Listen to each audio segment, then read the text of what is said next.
The sun dipped low over Lagos, casting a golden glow across the crowded streets. The din of honking cars and shouts of vendors selling roasted corn and suya filled the air. Ayodele weaved through the crowd, his worn school bag bouncing against his back as he ran. He was late again. His school uniform, once white, was now a patchwork of sweat stains and frayed edges, a testament to years of struggle. But the determination in his eyes never wavered. He arrived at the mechanic's shop where he worked after school, breathing heavily. Old Aiken, the shop owner with a graying beard and eyes that seemed to see everything, looked up from under the hood of a car and smirked. "Late again, Ayodele?" Old Aiken's voice was gruff but warm. Ayodele wiped the sweat from his brow, a grin breaking through the exhaustion. "Dreams don't wait, Baba Aiken, and neither will I," he replied, a spark of hope in his voice that made the older man's heart clench with pride and worry. The boy had potential, too much for the world they lived in. The sun had long set by the time Ayodele finished work. He walked the familiar path home, past dilapidated buildings with peeling paint and the sound of life echoing from within. Babies crying, radios blaring, the rhythmic clank of pots and pans. The evening air was thick with humidity and the distant rumble of generators. When Ayodele got home in front of their one-room house, the warmth of home enveloped him. His father, Baba Adisa, was there to support his mother, while she is cooking as usual. But behind the smiles, he could see the weight of unfulfilled dreams. His mother, Mama Simisola, was at the stove, her soft humming a gentle melody wrapped around them all. "Ayodele, you're late," she said, turning to him with a smile that belied the hardship they faced daily. "Sorry, Mama," Ayodele said, dropping his bag and washing his hands at the small basin. He joined her inside the room, chopping vegetables for dinner, feeling the quiet comfort of shared silence. The sizzle of oil in the pan was the only sound for a moment until a sharp knock at the door shattered the peace.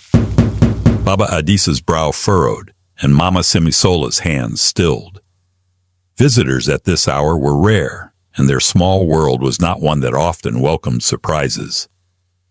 Ayodele exchanged a glance with his father, whose eyes darkened with a mixture of caution and curiosity. The knock came again, louder this time, as if whoever stood on the other side wanted to announce not just their presence, but their power. Baba Adisa rose, his joints creaking as he crossed the room. He opened the door slowly, and there stood Chief Abimbola, resplendent in an agbada that seemed to shimmer even in the dim light. His eyes were sharp, and the corners of his mouth lifted in a smile that didn't quite reach them. "Brother," Chief Abimbola said, his voice smooth as polished marble. The word hung in the air, heavy with unspoken history. Silence followed, tense and loaded. Ayodele's heart pounded as he stared at the man who had been nothing but a name whispered in bitterness. Chief Abimbola, the wealthy brother who had turned his back on their family, stood before them now, with an aura of authority that made the tiny room feel even smaller. "Abimbola," Baba Adisa finally said, his voice rough but steady. It was a name he hadn't spoken in years, not without resentment. "I come with good news," Chief Abimbola said, stepping into the room uninvited. He glanced at Ayodele, and for a moment something flickered in his eyes. Was it pity? Interest? Ayodele couldn't tell, but he felt exposed, as if the man could see the fire of his ambitions that he guarded so fiercely. Mama Simisola's smile had vanished, replaced by a guarded look. The air was thick with tension, but curiosity gnawed at Ayodele. What could this man, who had ignored their existence for so long, possibly want? And why now? Chief Abimbola's eyes swept across the room, finally settling on Ayodele. "I heard you dream of studying abroad," he said, his voice low but commanding, "and I'm here to make that dream come true." A stunned silence followed. The room seemed to shrink, and Ayodele's world tilted on its axis. His heart, already racing, seemed to stop and start in a chaotic rhythm. "But there is a condition," Chief Abimbola added, his smile growing colder. And in that moment, Ayodele understood that this offer, this impossible gift, was not without a price. The weight of Chief Abimbola's words settled over the small room like a suffocating blanket. Ayodele's mind raced, trying to process the sudden turn of events. For years, he had dreamed of studying abroad, picturing himself walking through sprawling campuses, surrounded by knowledge and opportunity. But hearing it now, from a man who had been a ghostly figure in their lives, felt surreal. Baba Adisa's eyes narrowed as he studied his brother. "And what is this condition?" he asked, his voice guarded, as if already bracing for the sting of betrayal. Chief Abimbola's smile widened, revealing perfect white teeth that seemed to gleam in the dim light. He turned to Ayodele, a spark of challenge in his gaze. "There is a ritual, an ancient one, done in our village to ensure success for those who venture into the unknown. Ayodele must undergo it before he leaves." Mama Simasola gasped softly, her eyes darting between her husband and his brother. Ayodele felt a shiver race down his spine. Rituals were not uncommon in their culture, but those done in the village were whispered about with a mixture of awe and fear. They were said to draw on powers older than the city itself, powers that required more than just faith. "And if he does this," Baba Adisa said slowly, his voice low and trembling, "you will pay for his education abroad?" Chief Abimbola nodded. "Everything. Tuition, living expenses, even a stipend to help your family while he is gone. I will take care of it all." His voice was calm, but there was an edge to it, a sliver of something unspoken. Ayodele's heart thundered in his chest. He looked at his father, then at his mother, who seemed to be silently pleading with her eyes. The room was suffused with tension, the air so thick that Ayodele could barely breathe. "Papa," Ayodele said finally, his voice small but firm, "I can do it. I want to do it." Baba Adisa closed his eyes for a moment, and when he opened them, they shone with the sheen of unshed tears. "This is not a small thing, Ayodele. You must know that the path you're choosing will change you." Ayodele nodded, his fist clenching by his sides. "I know, Papa, but our dreams, they're worth fighting for." Chief Abimbola's smile grew triumphant. "Then it's settled. We will leave for the village tomorrow." That night, Ayodele lay on the thin mattress he shared with his younger brother, Kehinde. The sounds of Lagos filtered through the cracked window, the hum of generators, laughter from a nearby beer parlor, the occasional shout of a hawker. But Ayodele felt removed from it all, as if he were already standing at the edge of a precipice, ready to leap. Kehinde stirred beside him and blinked sleepily. "Brother, are you still awake?" he whispered. "Yes," Ayodele replied, staring up at the cracked ceiling that seemed to mirror the fractures in his thoughts. Why was Chief Abimbola here? Kehinde's small voice carried an innocence that made Ayodele's chest ache. "He's helping me," Ayodele said, swallowing the doubt that threatened to choke him. "He's helping me go to school abroad." Kehinde's eyes widened, his mouth forming a perfect O. "That's amazing, Ayodele. But why do you look so worried?" Ayodele hesitated, searching for the right words. "Because sometimes, Kehinde, when you reach for the stars, you don't know what you'll find in the darkness." Kehinde nodded slowly, not fully understanding but trusting his older brother. He burrowed under the thin sheet, already drifting back to sleep. Ayodele, on the other hand, lay awake until the first light of dawn painted the room in muted golds. Tomorrow, everything would change. The journey to their ancestral village was long and arduous. Ayodele sat in the back of Chief Abimbola's black SUV, staring out the window as the familiar chaos of Lagos gave way to the lush, green expanse of the countryside. Baba Adisa sat beside him, silent and stiff. His father's hand rested on his knee, a small gesture that spoke of fear and hope intertwined. Chief Abimbola drove with a calm assuredness, humming a tune that Iodel couldn't place, but that felt oddly ominous. The road wound through hills and forests, past small villages, where children chased chickens and old women sat weaving baskets. Finally, as the sun dipped low, painting the sky in hues of pink and orange, they arrived. The village was smaller than Iodel remembered from childhood visits, with narrow dirt paths and thatched roof houses.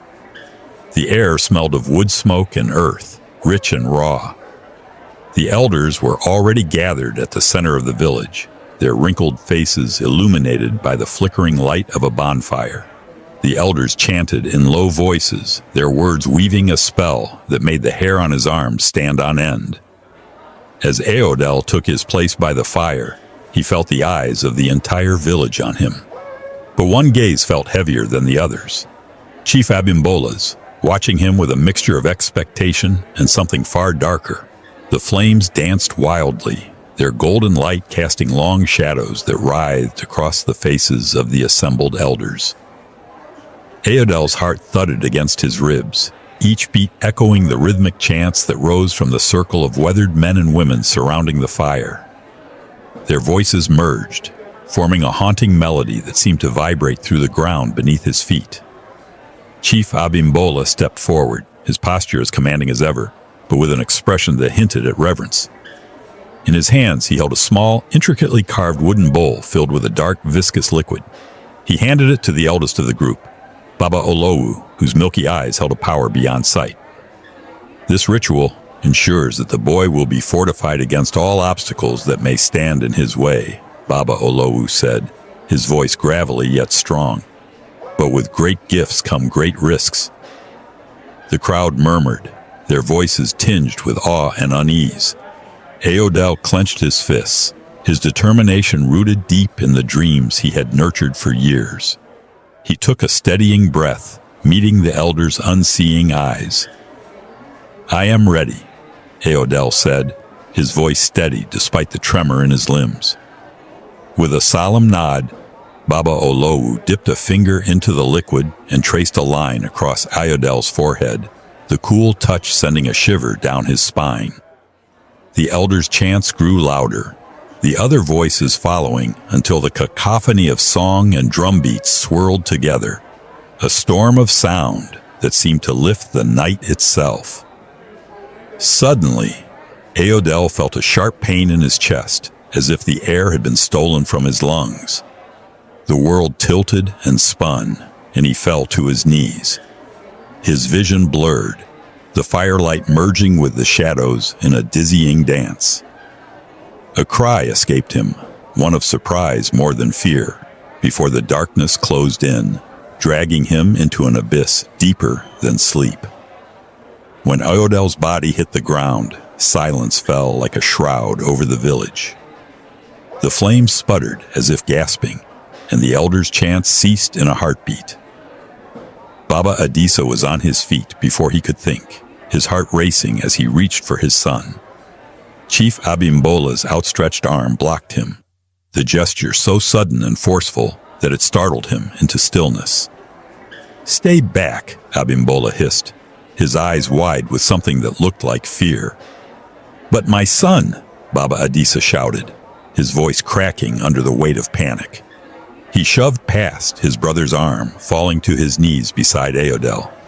The boy's face was pale, his eyes closed, and his body unnaturally still. Baba Adisa placed a trembling hand over Aodel's chest and felt nothing. The world spun around him, his vision tunneling into a void of grief. Mama Simasola's anguished wail broke the spell. She rushed forward, cradling Aodel's head in her lap, rocking him as if he were still a baby in need of soothing. The village women wept softly, their eyes averted from the tragic scene. "He is gone," one of the elders whispered, the words heavy with finality. The declaration hung in the air, spreading like wildfire through the crowd. Whispers turned to gasps, disbelief morphing into accusations. All eyes turned to Chief Abimbola, who stood motionless, his face blank, but for the tight line of his mouth. "It was supposed to protect him," Chief Abimbola said, breaking the tense silence. His voice carried a tremor that belied his usual confidence. The villagers exchanged uneasy glances. Protection rituals did not claim lives without reason. Baba Adisa's grief morphed into something sharper, more potent. His gaze met Abimbola's, and for the first time he saw not a powerful man, but a man who was hiding something.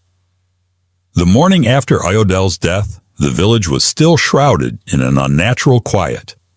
The sun rose slowly, casting long, pale shadows over the dirt paths and empty communal spaces. Baba Adisa sat on the steps of their small mud-brick house, his gaze distant and unfocused.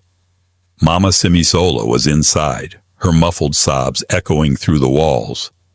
Chief Abimbola had left at dawn, claiming urgent business in Lagos. The villagers whispered about him now, their suspicions ripening into rumors. The elders held an emergency meeting in the square, but Baba Adisa didn't care to listen. His heart was raw, an open wound that throbbed with each breath. A soft hand on his shoulder startled him out of his daze. He looked up to find Kehinda, his youngest, standing beside him, with eyes too old for a child's face. The boy hadn't spoken much since Ayodel's death, but now he whispered, "Papa, what will we do?" Baba Adisa swallowed the lump in his throat, unable to answer. How could he explain to a boy that he felt powerless, betrayed by blood, and haunted by what he could not change? "Justice," he finally murmured, the word tasting foreign on his tongue but filling him with resolve. He stood, shaking off the numbness that had taken hold. His eyes drifted toward the forest at the village's edge, a place where whispers said answers could be found, where a sage older than any living man resided. Kehinda's eyes widened as he saw where his father's gaze rested. "Papa, no. They say he deals with spirits, bad ones." Baba Adisa looked down at his youngest son, the last remnant of his hope. "Sometimes, Kehinda, to fight darkness, you must find it where it hides."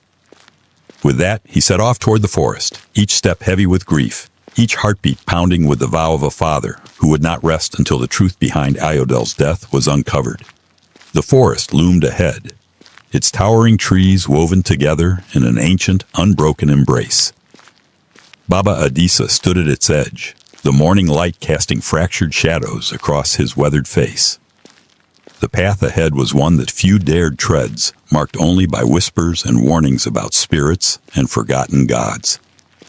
With a deep breath, he stepped into the cool, damp shade of the forest. The air grew thicker, the sounds of the village fading until only the hum of insects and the soft rustle of leaves remained.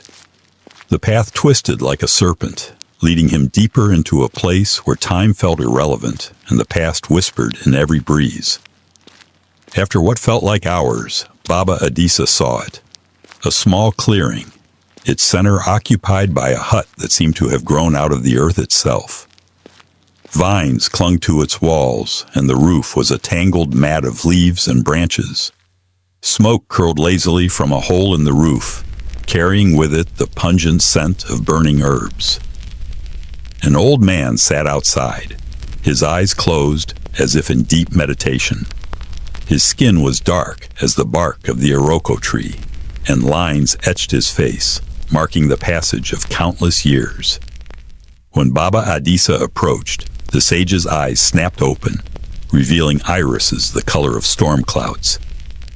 "You come seeking answers, but answers come at a price," the sage said, his voice like wind rustling through dry leaves. Baba Adisa's chest tightened, but he stood firm. "I come seeking justice for my son Ayodel, who was taken from me by deceit and darkness." The sage's gaze flickered, recognition sparking in those eyes. "The boy whose blood was spilled under false pretenses," he muttered. He beckoned Baba Adisa to sit on the woven mat beside him. "Tell me," the sage whispered, "how far are you willing to go to uncover the truth?" Baba Adisa did not hesitate. as far as I must, even if it means trading my own peace." The sage nodded slowly, a smile that did not reach his eyes creasing his lips. "Then we must summon the spirits that watch the lines of blood and betrayal." The sky above the clearing darkened, as if storm clouds had gathered, yet no wind stirred. The sage began chanting in a language that felt older than the earth itself, each word vibrating through the air and settling in Baba Adisa's chest. A chill swept over him, and he shivered, despite the sweat that beaded on his brow. A thin, white smoke rose from the ground, coiling around them like living vines. Baba Adisa watched, both mesmerized and terrified, as ghostly shapes began to take form. Translucent figures with eyes that glowed faintly, their features shifting as if they were made of water. "Spirits of the ancestors who guard the balance of truth," the sage explained, his eyes locked on the apparitions. One spirit, taller and more defined than the others, stepped forward.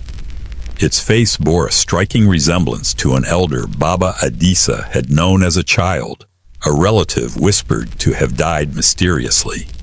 The spirit spoke, its voice a blend of many, both male and female. "The boy's fate was sealed by hands that should have protected him," it said. "Your bloodline is marred by envy, and the price must be paid." Baba Adisa's heart thundered. Who took my son from me?" The spirit raised a spectral hand, pointing back toward the village. "The one who offered help with the smile of a snake," it hissed, its form flickering as if it might disappear. "Chief Abimbola."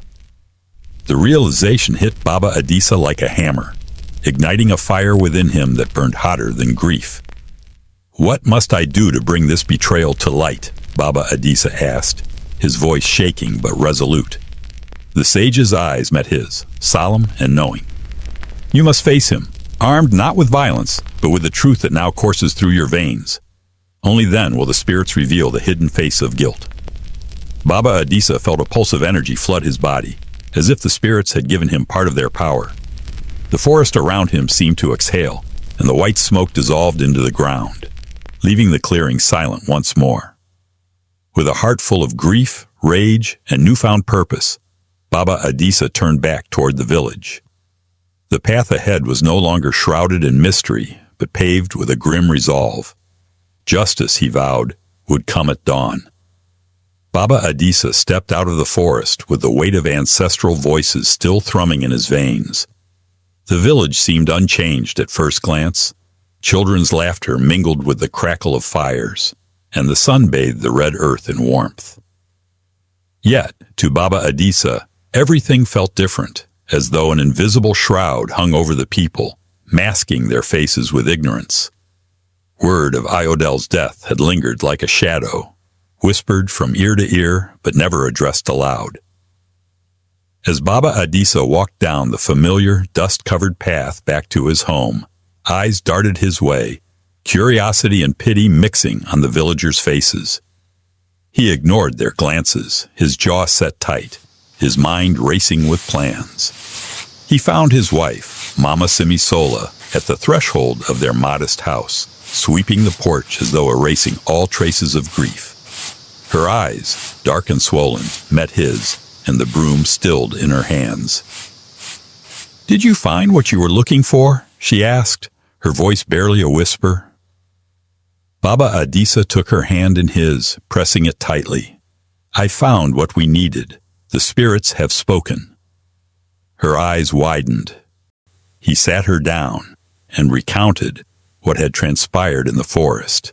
The spirits, their revelations, and the damning truth about Chief Abimbola's treachery. But her expression was not just one of sorrow. It was fierce, sharp, with the edge of a mother's anger. "What do we do now?" she asked, her voice trembling with rage. Baba Adisa's gaze was steely. "We confront him with the truth. But first, we gather the elders. We need witnesses who cannot deny what they see when the spirits move." The gathering of elders was no small task. Baba Adisa knew he had to tread carefully. Chief Abimbola's influence spread through the village like the roots of a stubborn tree, winding its way into every household. But Ayodel's death had already sown seeds of doubt, and whispers questioning the powerful chief's true nature had begun to grow. He visited the homes of respected men and women, those who remembered the old ways and spoke of honor and justice. To them, he laid out his case, careful to invoke the spirits' names and the proof he now carried in his blood and voice. Each elder listened in silence, their eyes shadowed with worry and curiosity. It was Elder Olore who finally spoke up, a man known for his wisdom and keen perception. If what you say is true, then it is not just your family's justice we must seek, but the village's as well. We cannot let a snake coil itself in our midst. Others nodded in agreement, the gravity of their collective decision palpable. The village square was chosen as the place for the confrontation, a neutral ground where spirits were said to watch over disputes. News of the gathering spread quickly, and by nightfall the square was filled with villagers holding lanterns that painted the scene in an eerie glow. Chief Abimbola arrived last, adorned in his finest agbada, a beaded cap sitting regally on his head. His eyes flitted between the elders and Baba Adiza, suspicion creasing his brow. "Why have I been summoned here like a common criminal?" he demanded, his voice laced with irritation. Baba Adisa stepped forward, meeting his brother's gaze with unwavering determination. "Tonight the truth shall speak, and it shall be heard by all who seek justice." As the sage entered the square, chants echoing in the cool night air, the crowd shifted, eyes wide with anticipation. Spirits would soon awaken once more, and with them the buried secrets that had poisoned the village would rise to the surface. The village square thrummed with energy as the lanterns flickered against the darkening sky. Chief Abimbola stood tall. Baba Adisa faced him, the tension crackling in the air like an impending storm. Elder Olore raised his hand, signaling for silence.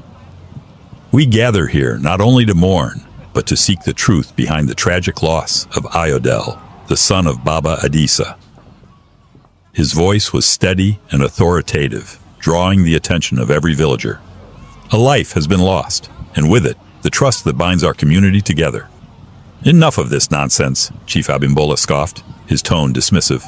"You would have us believe that a mere boy's death holds the power to shake our very foundations? Speak plainly, Adisa. What is it you want?" Baba Adisa felt a wave of frustration wash over him, but he held firm. "I want justice. The spirits have revealed to me that your offer to send my son abroad was a guise, a scheme to rid yourself of a rival." A murmur of disbelief rippled through the crowd. Baba Adisa pressed on, his voice rising above the whispers. "You have always looked down upon us, and your greed has finally claimed an innocent life." As he spoke, the atmosphere shifted, charged with something otherworldly. The air grew heavier, and the lanterns flickered violently, casting unsettling shadows across the faces in the square. The sage began to chant, invoking the spirits to bear witness. Suddenly, a gust of wind swept through the square, extinguishing several lanterns and plunging the area into darkness. Gasps erupted as the sage's voice rose in urgency. "The spirits are restless. Speak the truth, and let them show us what lies hidden." From the darkness, the figures of spirits began to emerge, their forms glowing faintly as they swirled around Baba Adisa.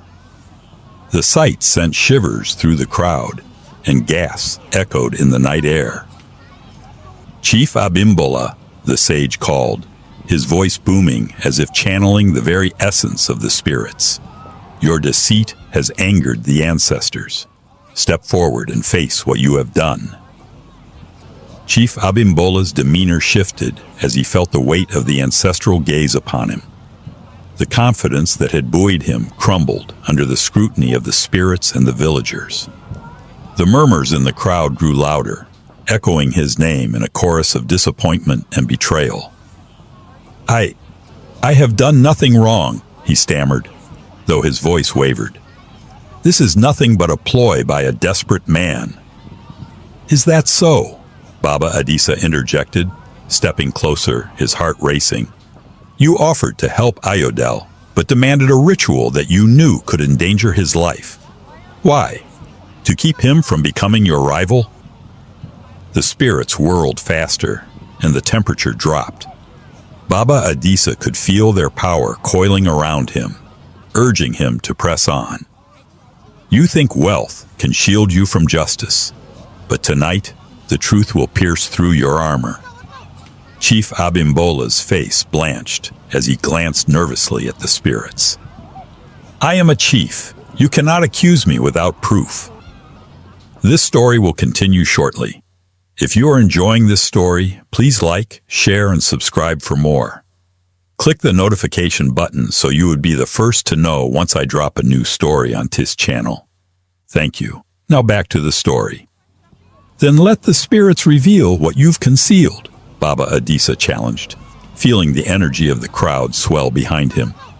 He felt emboldened, the ancestral spirits standing with him, their voices whispering the truth that had long been buried. The sage stepped forward, his voice reverberating through the square. "Let the truth of this death be revealed. Show us the hand that orchestrated this tragedy." The spirits moved closer, forming a circle around Chief Abimbola, their glow intensifying.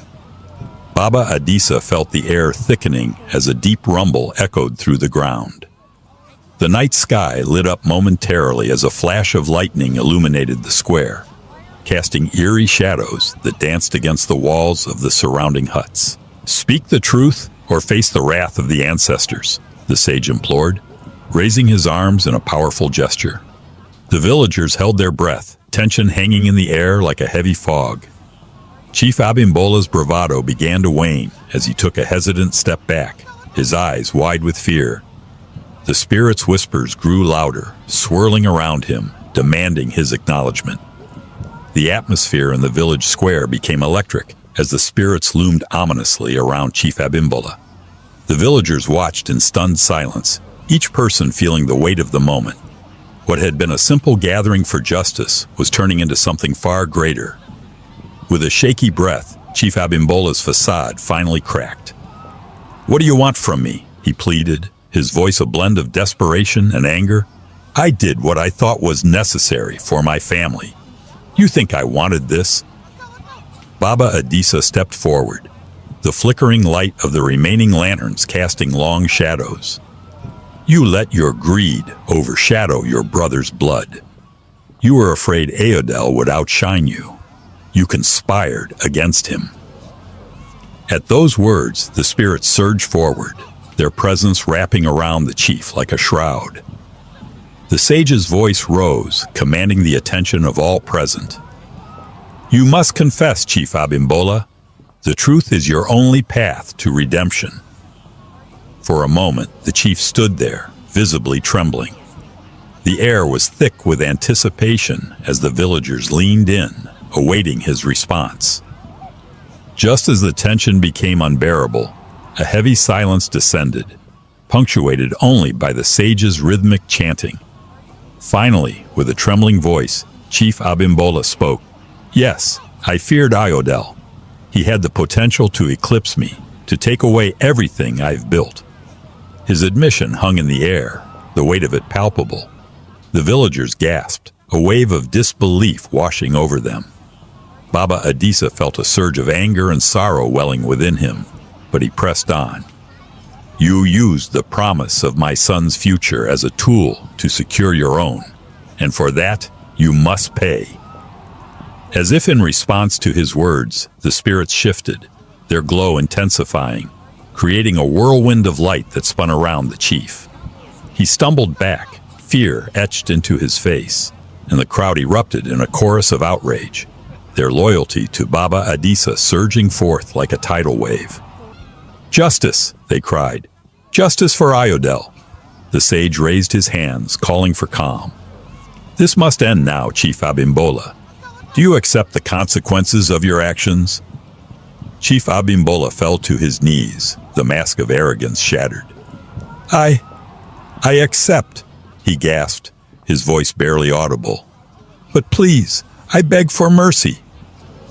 With the confession echoing in the air, Baba Adisa felt the cold fingers of justice wrapping around his heart, squeezing tightly. The villagers' anger swirled around him, each face reflecting a mix of relief and righteous fury. But alongside that relief was a looming question. What would be the price of Chief Abimbola's actions? The sage stepped forward, his presence commanding attention. Justice cannot be given without balance. The spirits demand a reckoning for the life taken and the pain inflicted upon this family. His voice rolled like thunder, sending chills through the crowd. "What do you propose?" Baba Adiza asked, his heart heavy with the weight of vengeance and the desire for peace. "The chief must offer a life for a life," the sage declared. "In a sacrifice to the spirits, he must surrender what he holds most dear, his wealth and influence." The chief's eyes widened, horror painting his features. "You cannot do this to me," he cried, desperation clawing at his throat. "I have worked hard for everything I own. My life is not forfeit." "But your greed has cost a life," the sage countered, his voice unyielding. "You sought power at the expense of the innocent. The spirits demand justice, and only through this sacrifice can balance be restored." The crowd murmured, the villagers torn between their desire for justice and the weight of such a heavy toll. Baba Adisa's heart pounded in his chest. Could he truly accept this? "Chief Abimbola," he began slowly, "if your wealth has led you to murder, then what use is it? Will your riches bring back my son?" As the weight of his words hung in the air, the chief fell silent, the fire of his arrogance extinguished. He looked up at Baba Adisa, fear and regret etched in every line of his face. "Your power is now a curse," Baba Adisa continued. "Surrender it and let the spirits cleanse this land of your betrayal." This story will continue shortly. If you are enjoying this story, please like, share, and subscribe for more. Click the notification button so you would be the first to know once I drop a new story on this channel. Thank you. Now back to the story. The air in the village square was thick with tension as Chief Abimbola weighed his options. His face was ashen, caught between the knowledge of his misdeeds and the hunger for redemption. The murmurs of the villagers echoed around him, their collective disappointment a heavy shroud. Finally, with a deep sigh that seemed to carry the weight of the world, Chief Abimbola spoke, his voice trembling. "I will give it up. I will relinquish my wealth, my status, and everything I hold dear to atone for my sins." Baba Adisa felt a strange mix of vindication and sorrow. "You have chosen wisely. Only then can the spirits forgive you and restore balance to our community."